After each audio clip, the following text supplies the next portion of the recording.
Hi everyone, welcome back to the video. And इस video में हम लोग बहुत ही ज़्यादा इंपॉर्टेंट टॉपिक को डिस्कस करने वाले हैं, which is about Karl Marx.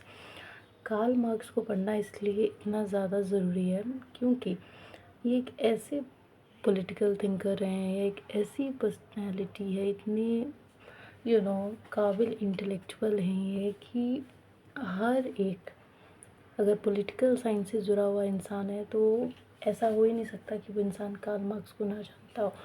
Karl marks एक ऐसी पर्सनैलिटी है जिनको पढ़ना बहुत ज़्यादा ज़रूरी है। क्यों?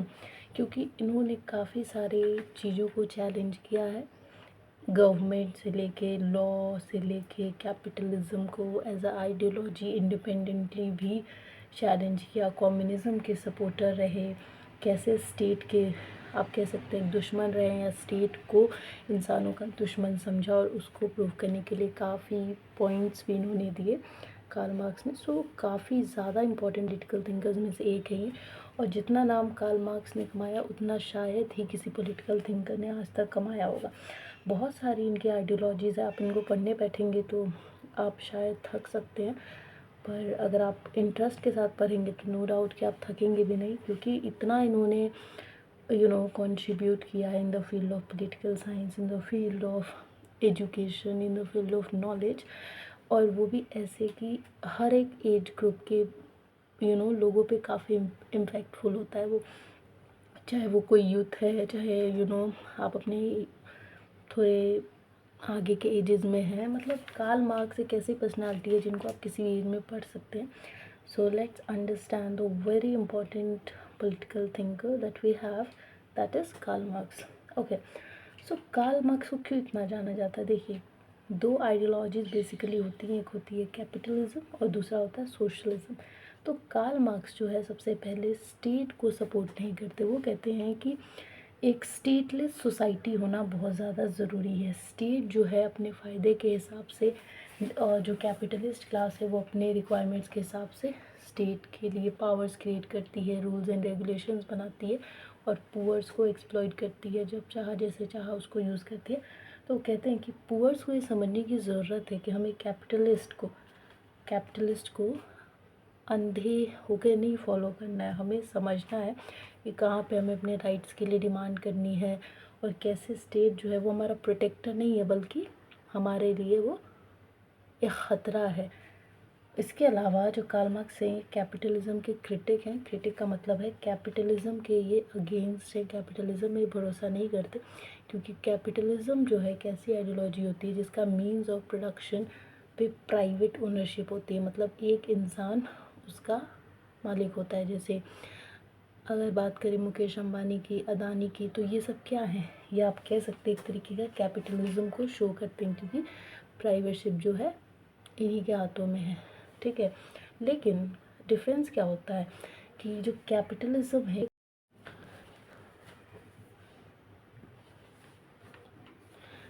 लेकिन डिफरेंस क्या है, कैपिटलिज्म जो है एक ऐसी फॉर्म ऑफ गवर्नमेंट, एक ऐसी सरकार को दर्शाता है जो कि अपने पूरे सिटीज़न को एक तरीके से नहीं देखती। दो क्लासेस में बांटे हुए लोगों को, एक होता है पुअर, एक होते हैं अपर क्लास। तो कार्ल मार्क्स इस चीज़ के बहुत बड़े क्रिटिक्स हैं। उनको ये बिल्कुल भी बर्दाश्त नहीं है कि कैसे पुअर्स को हमेशा एक्सप्लॉइट किया जाता है, अपनी ज़रूरत के हिसाब से उनको यूज़ किया जाता है ना। और जो कैपिटलिस्ट हैं वो अपनी मनमानियाँ चलाते हैं पुअर के ऊपर। तो इस चीज़ के वो बहुत बड़े क्रिटिक्स हैं, इसीलिए कहा जाता है कि कार्ल मार्क्स जो है कैपिटलिज्म के क्रिटिक हैं। इसके अलावा कार्ल मार्क्स जो है इन्होंने कैपिटलिज्म को एज इन ह्यूमन कहा है। एज इन ह्यूमन से आप समझ रहे हैं मतलब कि कैपिटलिज्म एक ऐसी आइडियोलॉजी है जिसमें इंसानियत दूर दूर तक नहीं दिखती, जिसमें लोग जब चाहे या गवर्नमेंट जब चाहे या स्टेट जब चाहे अपनी ज़रूरत के हिसाब से फ़ायदा उठा लेती है। किसका? उन लोगों का जो फाइनेंशियली, जो मनी बेसिस पे इतने स्ट्रॉन्ग नहीं है, जिनको हम पुअर्स भी कहते हैं, राइट। तो कहने का मतलब ये कार्ल मार्क्स ये कहते हैं कि जिनके पास तो फाइनेंशियल स्टेबिलिटी है वो कैपिटलिज्म में सरवाइव कर रहा है, डिग्निटी की लाइफ जी रहा है, लेकिन पुअर्स का क्या?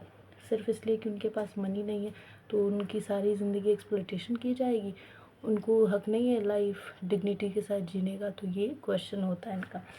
सो इसीलिए इन्होंने कैपिटलिज्म को इनह्यूमन कह दिया है कि कैपिटलिज्म एक ऐसी आइडियोलॉजी है या एक ऐसा ग्रुप ऑफ पीपल का ग्रुप है जिसमें लोगों में इंसानियत देखने को नहीं मिलती। ओके, सो कार्ल मार्क्स क्योंकि कैपिटलिज्म को अपोज करते हैं, इसके क्रिटिक है, तो फिर ये सपोर्ट किसको करते हैं? ये सोशलिज्म को सपोर्ट करते हैं। सोशलिज्म से आपको समझ में आ रहा होगा, सोशल, हर इंसान के लिए, पूरी सोसाइटी के लिए। तो सोशलिज्म को सपोर्ट करते हैं जहाँ पे कहते हैं कि कोई भी क्लास बटी नहीं होगी, ना पुअर ना अपर क्लास, और हर इंसान एक जैसा होगा, जिसमें स्टेट नहीं होगी, स्टेटलेस सोसाइटी होगी, और सबको अपने राइट्स डिमांड करने का हक होगा, अपने पॉइंट्स रखने का हक होगा, और जो जैसे चाहेगा अपनी ज़िंदगी को जिएगा। जो भी रिसोर्सेज होंगे वो इक्वली डिस्ट्रीब्यूटेड होंगे। ऐसा नहीं होगा कि जो रिच है वो जब चाहे किसी भी पुअर का एक्सप्लोटेशन कर पाएगा। तो सोशलिस्ट थे basically, Karl Marx is a socialist.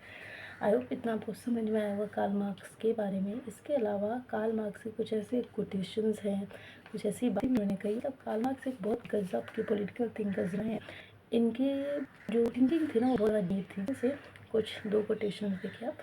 Philosophers have only interpreted the world, what matter is to change. इसके फिलोसफर्स ने सिर्फ दुनिया को इंटरप्रेट किया है, लेकिन ज़रूरत है उसको बदलने की। ऐसा नहीं है कि जो चला आ रहा है हम उसी को चलने दें, नहीं, जहाँ पे ज़रूरत है हम उसको बदलने की बेहद ज़रूरत है। So philosophers have only interpreted the world, what matter is to change it.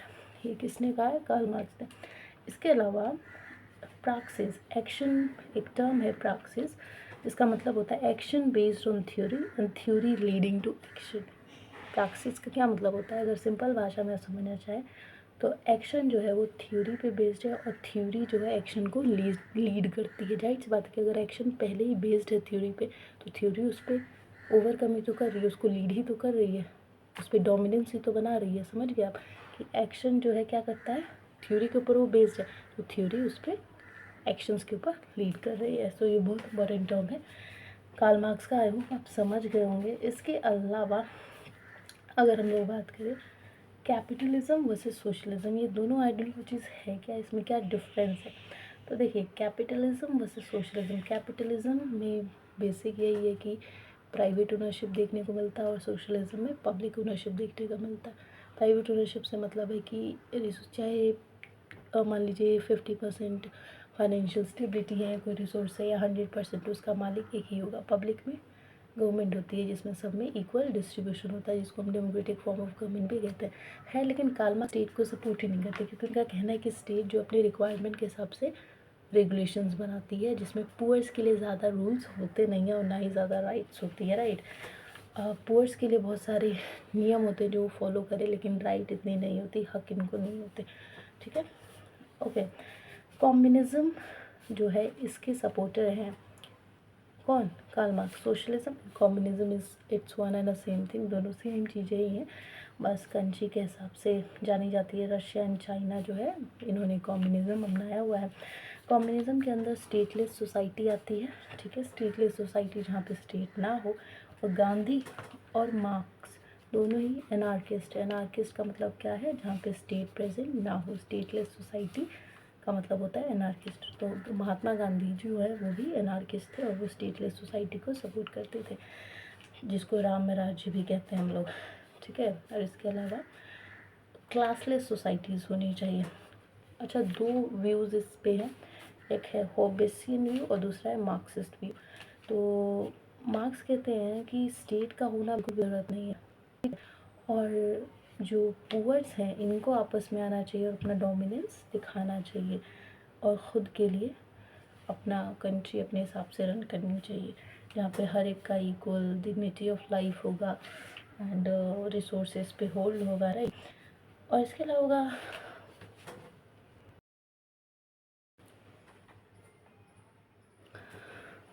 अच्छा, तो जो कम्युनिज़्म है उसके अंदर क्लासलेस सोसाइटी कैसी होनी चाहिए, उसके लिए दो पॉइंट ऑफ व्यूज़ है, एक मार्क्सिस्ट व्यू और दूसरा होबेसियन व्यू।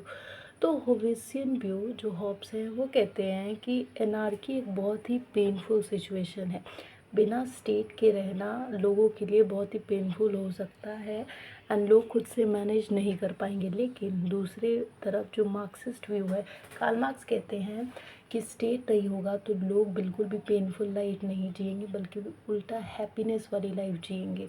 उनको कोई एक्सप्लॉइट करने वाला नहीं होगा, वो खुद के लिए राइट्स बनाएंगे, लाइफ ऑफ डिग्निटी जिएंगे। सो एनार्की होना कार्ल मार्क्स के मार्क्सिस्ट व्यू के हिसाब से ज़रूरी है और सही भी है, वेर एज होबेसियन व्यू के हिसाब से वो गलत है और वो लोगों की नीड पूरी करता है state, right. So I hope आपको समझ में आया होगा कम्युनिज्म क्या है, स्टेटलेस सोसाइटी क्या है, गांधी एंड मार्क्स कैसे एनार्किस्ट है, एनार्किस्ट का मतलब क्या होता है, क्लासलेस सोसाइटी क्या होती है, ठीक है। इसके अलावा गांधी, एक चीज़ बस, जैसे अब यहाँ पे गांधी और मार्क्स दोनों ही एनार्किस्ट है, एक फीचर मिल गया, लेकिन एक डिफरेंस भी है। कहते हैं ना कि एक सिक्के के दो पहलू होते हैं, तो हर चीज़ का लाइफ में कभी भी एक चीज़ का दो पहलू होगा। उसी तरीके से गांधी जो है वो थोड़ा पीसफुल मेथड, जैसे हम सब जानते हैं, नॉन वायलेंट को सपोर्ट करते थे। जहाँ थोड़ा सा भी वायलेंट मेथड यूज़ हो जाता था, गांधी जी वहाँ से हट जाते थे, राइट। वो वायलेंट मेथड के बिल्कुल भी सपोर्टर नहीं थे। हम सब जानते हैं किसके सपोर्टर थे, नॉन वायलेंट के। लेकिन जो मार्क्स हैं, कार्ल मार्क्स, वो वायलेंट मेथड को सपोर्ट करते हैं। इनका कहना यही है कि भगवान जैसी कोई चीज़ नहीं होती, कोई आपको बचाने आने वाला है नहीं, आपको खुद की लड़ाई खुद लड़नी है, तो वो बिना वायलेंट मेथड के हो नहीं सकता। तो गांधी पीसफुल मेथड को सपोर्ट करते हैं और मार्क्स वायलेंट को। So this is the difference, हालांकि दोनों ही एनार्किस्ट हैं, ओके। सो इसके अलावा अब जो हेजल है, एक और पॉलिटिकल थिंकर, उन्होंने क्या कहा है कि state is a March of God and earth, कि स्टेट जो है, तो हेजल जो है उन्होंने कहा कि स्टेट जो है धरती के ऊपर, अर्थ के ऊपर क्या है, एक गॉड का काम कर रही है। कि जैसे गॉड हमें प्रोटेक्ट करते हैं, गॉड जैसे मान लीजिए कि हम लोग कोई भी गलती करते हैं या झूठ बोलते हैं, तो हम सब में एज अ ह्यूमन बीइंग ये रहता है कि नहीं, हम ये गलती कर रहे हैं, ये गलत है, और हम झूठ बोल रहे हैं, ये भी गलत है, शायद इसकी सज़ा हमें ऊपर जाके मिले, है ना। जिस दिन हम सबका क्या होगा, जब क़यामत का दिन आएगा, तो जब क्वेश्चन किए जाएंगे गॉड द्वारा हम सबसे एक एक करके, तो ये सब डर हमारे मन में रहता है। तो वही कहते हैं हेजल कि जैसे गॉड ने कुछ रूल्स बनाए हैं जिसको हर एक ह्यूमन बीइंग फॉलो करता है, उसी तरीके से स्टेट जो है एक गॉड का रूप ही है अर्थ के ऊपर। तो इसके लिए इन्होंने दो पॉइंट्स भी समझाए कि real is rational and rational is real. Real is rational से क्या मतलब है कि मार्क्स जो है ना वो आइडियाज़ को सही नहीं मानते, वो मैटर को करेक्ट मानते हैं। मार्क्स का कहना है कि आइडिया जैसी कोई चीज़ नहीं होती, जो भी होता है, जो सच है, वो मैटर है, ठीक है। तो हेजल जो है वो क्या कहते हैं कि आइडिया होता है, रियल इज़ रैशनल, कि रैशनल चीज़ें हैं, आइडिया सही चीज़ है, हेजल उसमें बिलीव करते हैं। एंड आइडिया से ही रैशनल बनता है, क्योंकि अब रैशनल रियल है, तो उसी तरीके से गॉड एक आइडिया है, तो गॉड भी सही है और उसका एग्जिस्टेंस होता है।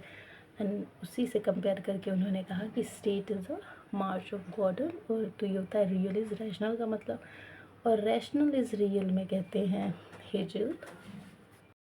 हाँ, तो रैशनल इज़ रियल में हेजल का कहना है कि उनका पॉलिटिकल पर्पस क्या है। पॉलिटिकल पर्पस को देखने के लिए वो कहते हैं कि जब हम कहें ये बात कि स्टेट जो है एक मार्च ऑफ गॉड है अर्थ पे, तो ये बात हमें कैसे पता चलेगा कि ये सच भी है कि नहीं है। तो कैसे पता चलेगा, जैसे जब हम लोग रीज़न को अप्लाई करते हैं ना, तो हमें ये पता चलता है कि जो गॉड है, जिस तरीके से हम लोगों का ख्याल रखते हैं, उसी तरीके से अर्थ के ऊपर जो स्टेट है वही सेम काम करता है। तो उन्होंने state is a March of God and earth का एक पॉइंट हमें दिया। तो आई होप आपको समझ में आ गया होगा इन दोनों चीज़ के बीच का difference. Okay, so now Marxism principle, कि मार्क्स का आखिर प्रिंसिपल क्या है। मार्क्सिज्म, कार्ल मार्क्स की जो आइडियोलॉजी है उसको मार्क्सिज्म कहते हैं। ये बात भी क्लियर रखना, इसमें भी बहुत लोग कन्फ्यूज होता है, मैं पता ही नहीं होता। कार्ल मार्क्स की आइडियोलॉजी को मार्क्सिज्म कहते हैं। तो मार्क्सिज्म प्रिंसिपल क्या है, मतलब कार्ल मार्क्स कैसे सोचते थे या उनको दुनिया कैसे देखती थी एज अ पॉलिटिकल थिंकर, जो उनके रीडर्स हैं, उनके क्रिटिक्स हैं, वो उन्हें कैसे देखते थे। तो देखिए कार्ल मार्क्स जो है ना खुद को साइंटिफिक मानते थे। वो कहते थे कि मैं जो भी चीज़ें करता हूँ या जो भी थ्योरी देता हूँ वो सब साइंटिफिक होती हैं, और बाकी जो फिलोसफर्स होते हैं वो हिस्ट्री के बेसिस पे एज अ फिलोसोफर काम करते हैं।